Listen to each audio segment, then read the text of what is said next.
Meu irmão, Brasil literalmente não é para amadores. O Leandro Ruschel publicou ontem, bem à tardezinha, que a deputada Carla Zambelli tinha sido presa na Itália. Pois é, ele fez a seguinte publicação: Carla Zambelli foi detida na Itália.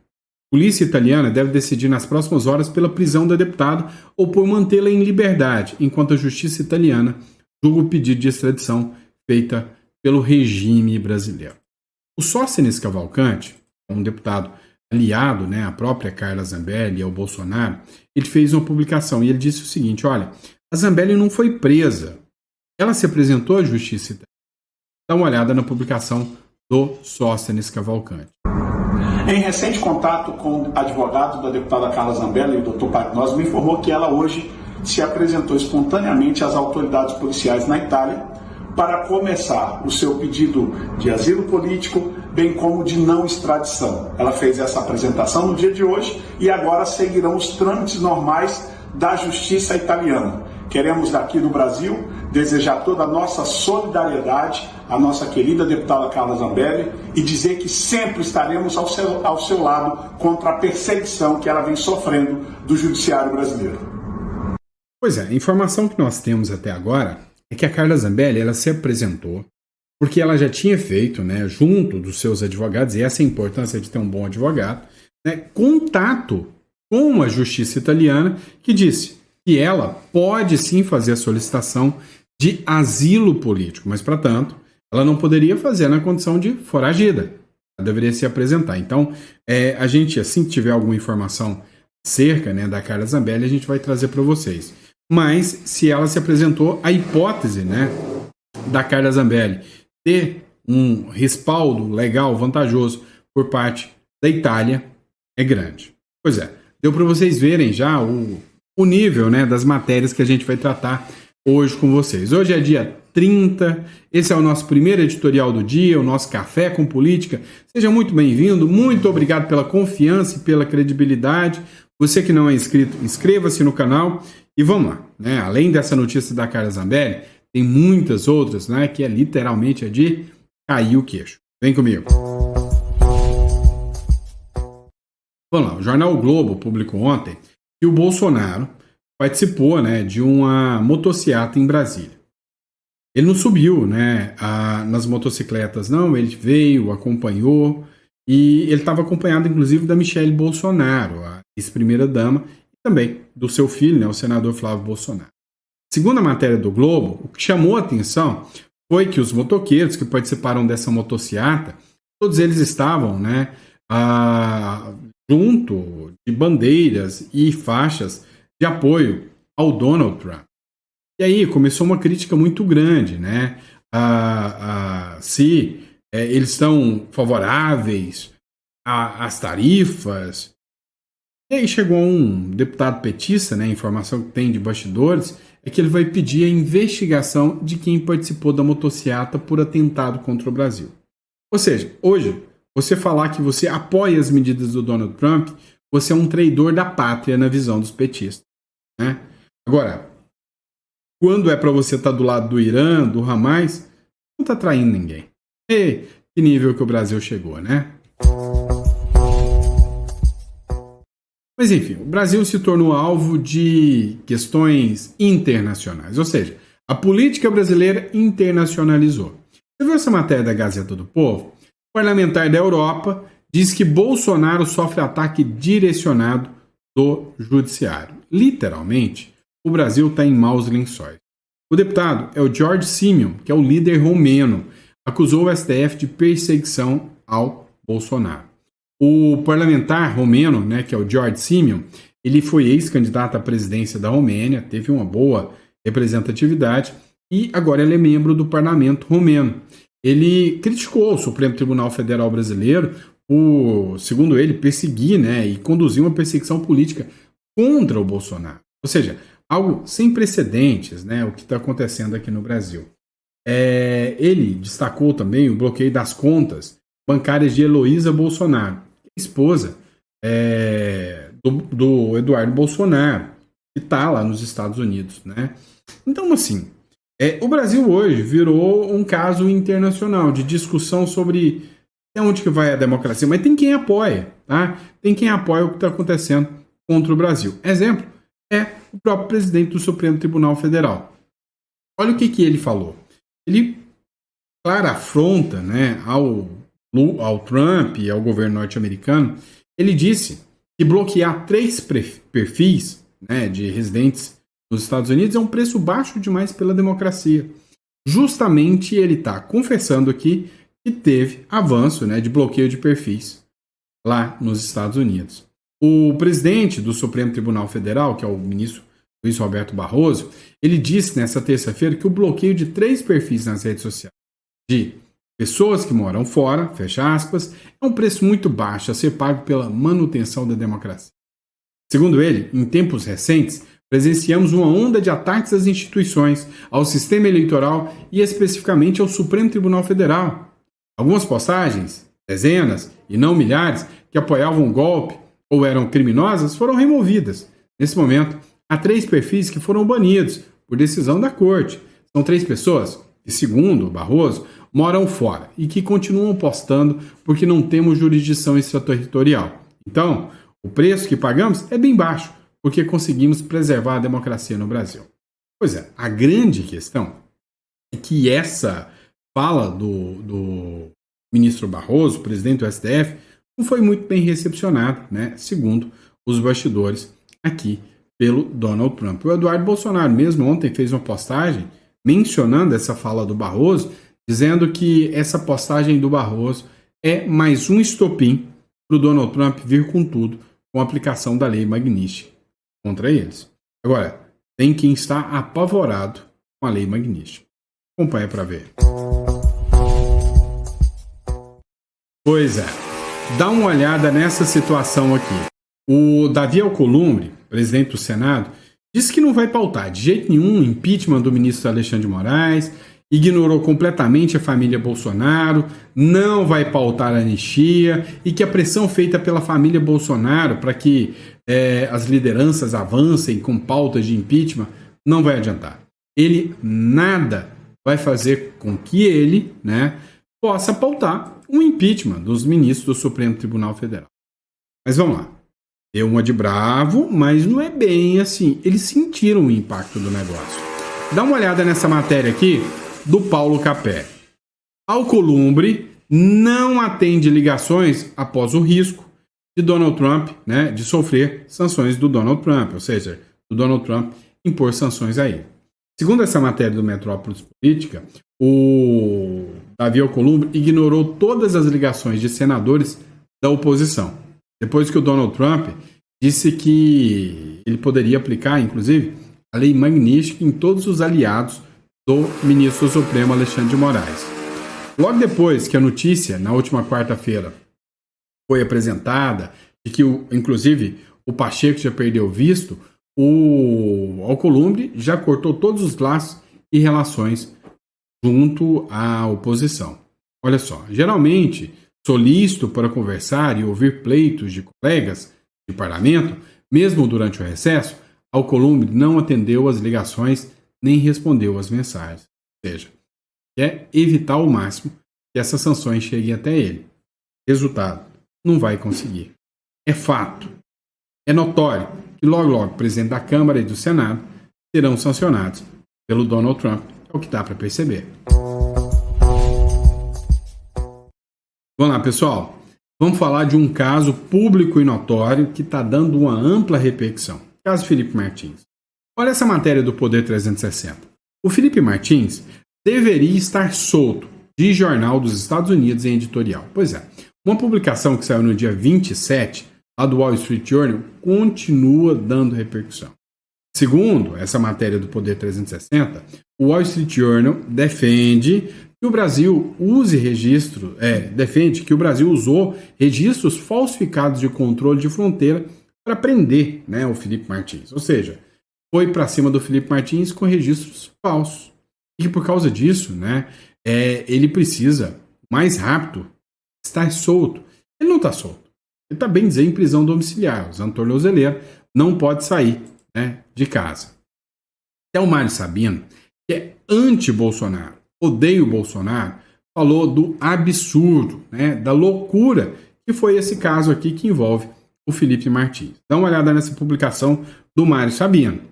As garantias democráticas precisam existir para Felipe Martins, ou seja, aqui abertamente o Mário Sabino fala, não estão sendo aplicados a defesa, contraditório e garantias democráticas. Na matéria, ele critica o Felipe Martins, como por exemplo, nesse primeiro perfil, ele escreve assim, ó, o Felipe Martins teve um comportamento abjeto durante o período em que atuou como o Celso Amorim de Jair Bolsonaro. Até gesto racista associado aos supremacistas brancos fez durante uma sessão do Senado. É patético, né? Esse argumento aqui é bem ridículo, esse argumento, né? Fez durante uma sessão do Senado. Mas é um cidadão brasileiro que deveria estar no pleno gozo de seus direitos, mas não está. Ele foi acusado por Alexandre de Moraes de ser um dos participantes da suposta tentativa de golpe na condução de integrante de um certo núcleo jurídico, responsável por formular e representar o ex-presidente a tal minuta para impedir a posse de Lula. Agora, a verdade que se tem é que esse caso do Felipe Martins ainda dará uma repercussão muito grande. Olha só, o Moraes, inclusive, ficou incomodado porque a primeira vez que o Felipe Martins pôde falar dentro de algo que ele pudesse manifestar foi no processo do Supremo Tribunal Federal, o que deu de grande repercussão. O ministro do Supremo Tribunal Federal, Alexandre de Moraes, ele mandou que o presídio explicasse uma denúncia que foi feita pelo Felipe Martins. Na denúncia, o Felipe Martins foi para uma solitária. A Bárbara do Teatro Elisei, ela falou muito sobre isso. Ou seja, ele ficou preso em um lugar separado, né, onde ele teve que ficar ali numa sala escura. No seu interrogatório como réu dessa ação, segundo essa matéria do Metrópolis, o Felipe Martins denunciou uma suposta irregularidade na unidade prisional durante o período em que esteve preso. Martins afirmou ao STF, em interrogatório sob a presidência do juiz auxiliar de Moraes, que é o Rafael Henrique Tamay, que foi mantido em isolamento durante parte do período em que esteve na prisão. E ainda, após o período de triagem, teria ficado numa cela sem iluminação. É o corró, né? O literal é solitária. Pois é. Se alguém ainda duvida, né, os métodos espúrios que são utilizados contra quem é crítico do regime, não duvide mais, né? Agora, chamou a atenção o próprio ministro Alexandre de Moraes pedir que a agência, né, penitenciária lá, que é a unidade prisional, explique o que aconteceu. Caramba, né? Vamos esperar para ver essa explicação. E sobre as sanções, hein? Será que elas vão acontecer? Olha essa matéria do Metrópole. Tudo pronto até sexta-feira, diz o secretário do Comércio dos Estados Unidos sobre as tais tarifas. Pois é, o secretário de Comércio dos Estados Unidos, que é o Howard Lutnick, voltou mais uma vez a afirmar nesta terça-feira que o governo do presidente Donald Trump não tá para brincadeira. Ele vai partir com tudo, com essas tarifas contra o Brasil. E não adianta o Brasil espernear, não adianta o Brasil chorar. Essas tarifas vão chegar, né? Vão chegar até o Brasil. Agora, uma coisa é certa. O Brasil e o governo dos Estados Unidos estão se tornando inimigos, né? Fadonhos inimigos. Essa é a verdade. Eu queria muito poupar os seus ouvidos, mas dessa vez eu não vou.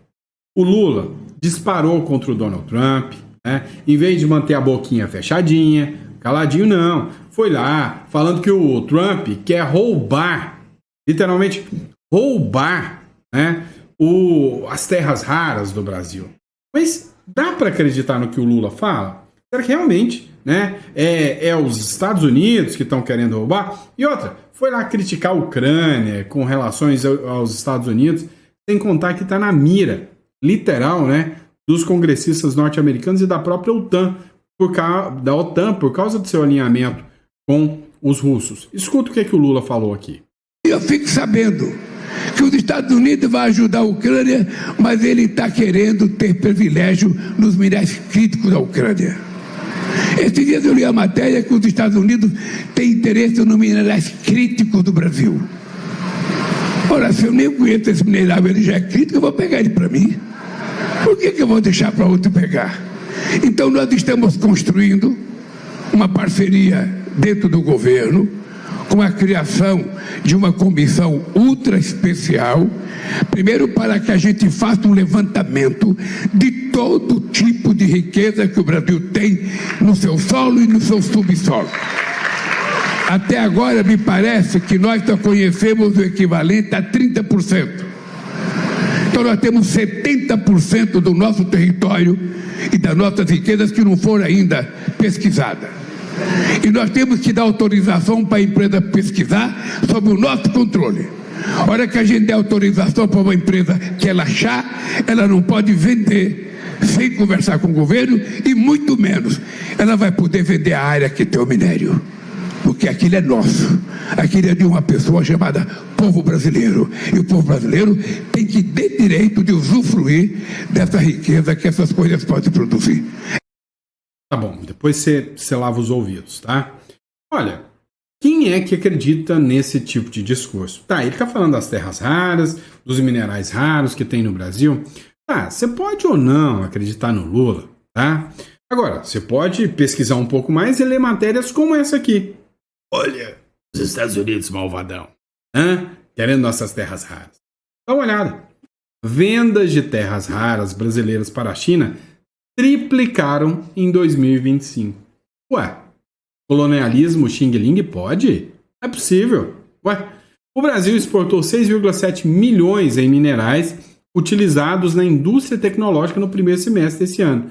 3 vezes o total de 2024. Ou seja, você vê esse discurso nacionalista, a terra é nossa, nós vamos cuidar da nossa terra. Você até finge que acredita, né? Mas não acredita não. Não acredita não. É conversa fiada do Lula, né? Não dá para acreditar. Quando é para entregar para a China, pergunto, está sendo fiscalizado pelo governo, né? Esse minério todo? Coloca a mão na consciência se dá para confiar. Eu acredito que não.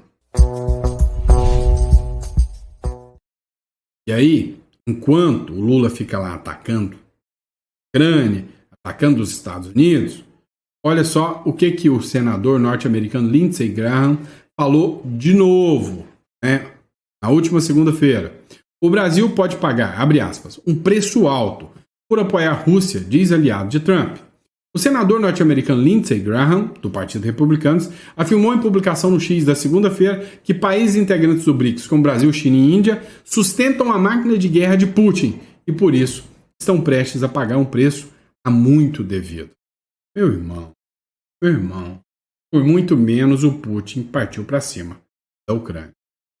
Putin subestimou seriamente o presidente Trump. Espero que países como China, Índia e Brasil, que sustentam a máquina de guerra de Putin, esteja prestes a pagar um preço a muito devido, escreveu o parlamentar nas suas redes sociais. E aí você imagina, não, peraí, o Brasil vai quietar o facho, né? Vai sossegar o rabinho, vai parar de ficar caçando briga, não é? Não é bem assim. Mas literalmente não é bem assim mesmo. O Brasil aplicará sanções a Israel por, abre aspas, genocídio em Gaza, diz chanceler da ONU. Olha só. É o Celso Amorim, né, o ministro do Brasil, ameaçando os israelenses. A gente já viu na história que isso não dá muito certo. O governo brasileiro, segundo a matéria da Gazeta do Povo, endureceu o discurso contra Israel.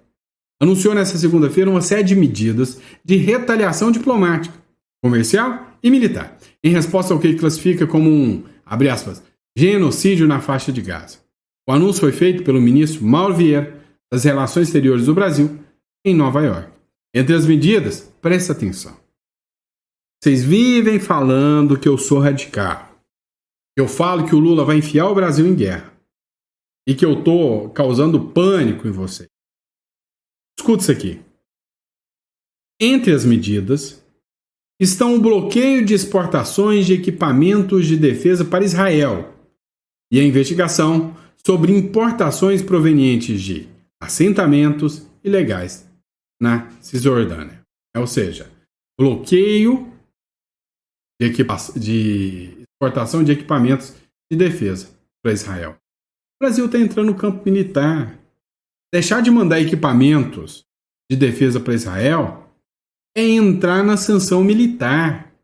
Abre aspas. Essas são as ações legais que os estados podem tomar agora. A credibilidade da ordem internacional depende dessa aplicação não seletiva. O que precisamos agora é vontade política e um robusto processo de acompanhamento dessa conferência. Você entendeu o que está acontecendo?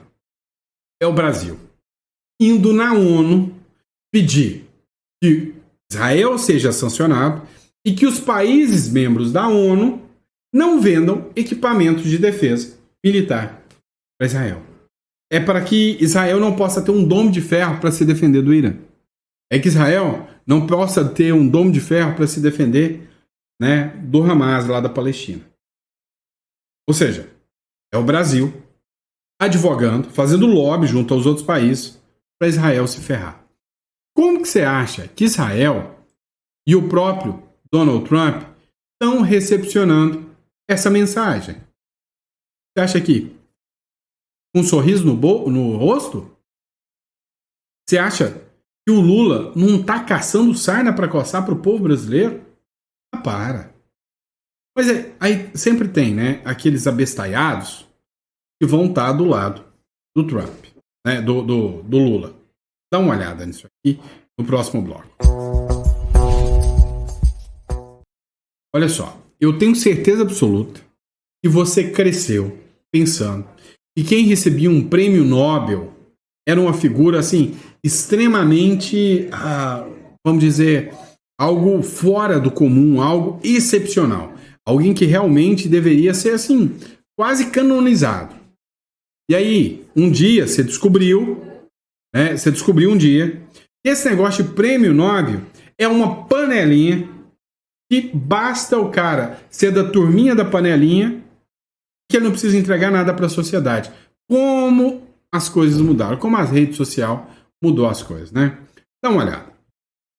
Líderes deveriam seguir a reação de Lula a Trump, diz Nobel de Economia. Olha só, Joseph Eugene Stiglitz, americano, vencedor do Prêmio Nobel de Economia de 2001, redigiu um artigo onde ele exalta o Lula. Disse que o Lula, sim, esse é um estadista nos tops da galáxia. Que a postura do Lula pode salvar a economia brasileira. Que todos os líderes deveriam agir igual o Lula. Não é isso? Deveriam agir igual o Lula. Que o Trump é o fracassado da história. É o que o Prêmio Nobel de Economia, o Joseph Eugene, diz. Aí você pensa, o cara ganhou um Nobel de Economia. Quem é esse merdinha do Sandro para falar de um Nobel de Economia? Razão. O que isso quer dizer? O cara, sinceramente, tem, né, um potencial muito grande para fazer lobby. Porque se você acha, né, que isso aí, Prêmio Nobel, garante coerência, se enganou. Para você ter noção, olha essa matéria aqui que foi publicada lá em 2007. Esse mesmo, Joseph Stiglitz, né, ele foi em Caracas, na Venezuela, e disse que lá, né, as políticas aplicadas pela Venezuela naquela época, né, aves, eram maravilhosas. Ele disse que a Venezuela se tornaria um país maravilhoso com as políticas socialistas que estavam sendo aplicadas na Venezuela. Então, se você acha que esse prêmio Nobel, né, esse cara quer a economia do Brasil boa, igual a da Venezuela, então você acredita que o prêmio Nobel vale para alguma coisa. Agora, se você acha que o Brasil não tem que ser como a Venezuela, cá entre nós, o prêmio Nobel não serve nem para limpar a sola do seu sapato. Eu ia falar outra coisa, mas assim, é sacanagem, é ridículo, né, o discurso desses caras. Dá uma olhada aqui, né, nessa publicação do CNN, né, o Dumas, ele disse o seguinte, olha, o Roberto Dumas, professor de economia chinesa do INSPER, Ele não é prêmio Nobel. Mas olha o que ele falou. O Lula nem é de direita e muito menos bolsonarista.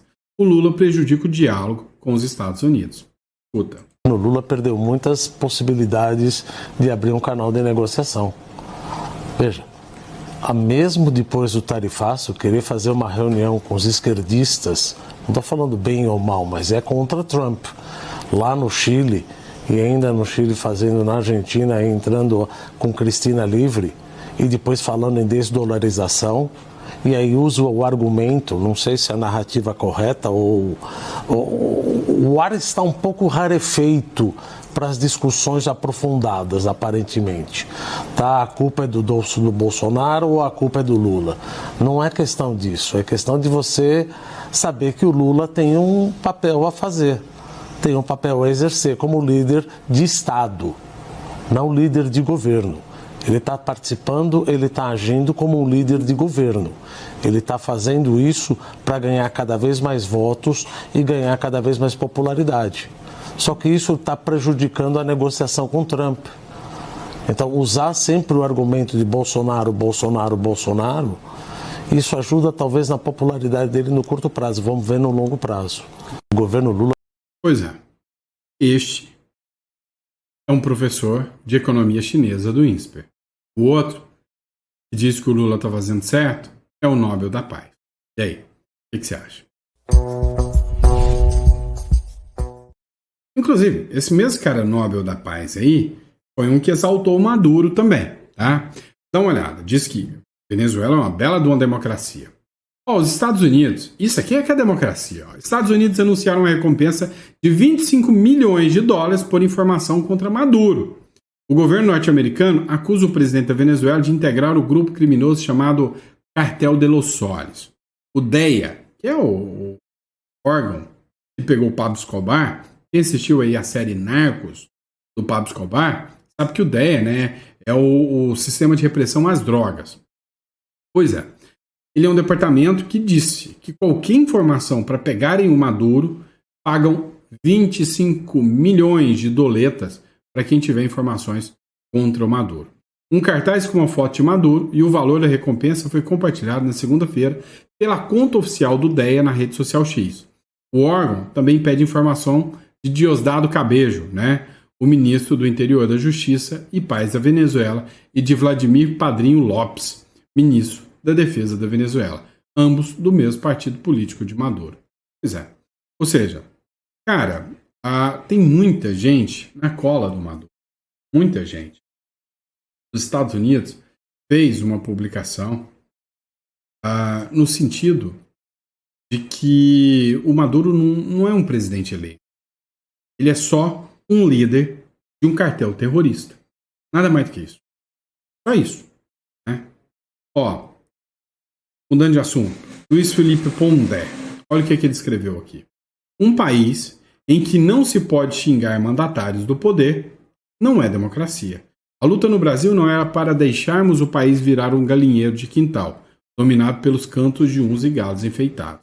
Ou seja, o que a gente tem hoje é uma euforia de um bando de pavões que assumiram, né, os principais postos do Brasil. E aí esses verdadeiros pavões não aceitam críticas. Não aceitam críticas. E aí criminalizam a crítica. E quando você não pode criticar aquele que é uma figura pública, isso não pode ser chamado de democracia. Concordo em número, gênero e grau com Luiz Felipe Pondé. Vamos lá, matéria da Gazeta do Povo. O Eduardo Bolsonaro sobe o tom de críticas contra Nicolas Ferreira. Abre aspas. Triste ver a que ponto chegou. O deputado federal licenciado, que é o Eduardo Bolsonaro, nem está licenciado mais, né? Tá na ativa. Só está faltando, mas está na ativa. Voltou a criticar nesta segunda-feira o também deputado Nicolas Ferreira nas redes sociais. O atrito ocorre em meio ao tarifaço anunciado pelo presidente dos Estados Unidos, Donald Trump, contra o Brasil. Na semana passada, Eduardo já havia acusado Nicolas Ferreira de ser pouco engajado na defesa do ex-presidente Bolsonaro. Eduardo mora nos Estados Unidos desde fevereiro. E aí, vem cá.